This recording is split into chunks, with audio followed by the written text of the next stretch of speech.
ഒരിക്കൽ ഒരു ഞണ്ട് ഒരു കടൽ തീരത്തുകൂടി നടന്നു പോവുകയായിരുന്നു. അതിൻ്റെ കാൽപ്പാടുകൾ കടൽ തീരത്ത് മനോഹരമായ ചിത്രങ്ങൾ വരച്ചുകൊണ്ടേയിരുന്നു. ഞണ്ട് ആ ചിത്രങ്ങളെ നോക്കി സന്തോഷിച്ചിരിക്കെ പെട്ടെന്ന് തിരമാല വന്ന് ആ കാൽപ്പാടുകളെ മായ്ച്ചു കടന്നുപോയി.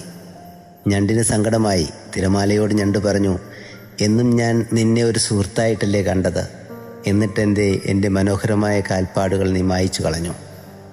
തിരമാല ഞണ്ടിനോട് പറഞ്ഞു, ഞണ്ടേ, എനിക്ക് നിന്നോടുള്ള സ്നേഹം കൊണ്ടാണ് ഞാൻ ആ കാൽപ്പാടുകൾ മായ്ച്ചു കളഞ്ഞത്. അതാ നോക്കിയേ, മീൻപിടുത്തക്കാർ വരുന്നുണ്ട്. അവർ വലിയ മീനുകളെ പിടിക്കുവാൻ വേണ്ടി ഇരയെ അന്വേഷിച്ചു വരികയാണ്. ഞണ്ടുകളാണ് അവർക്ക് ഏറ്റവും പ്രിയപ്പെട്ട ഇര. ഞണ്ടുകളെ പിടിക്കാൻ വരുന്നത് അവരുടെ കാൽപ്പാടുകൾ നോക്കിക്കൊണ്ടാണ്. അപ്പോഴാണ് ഞണ്ടിന് തിരമാലയ്ക്ക് തന്നോടുള്ള സ്നേഹം മനസ്സിലായത്. പ്രിയരെ, ഇതൊരു യാഥാർത്ഥ്യമാണ്.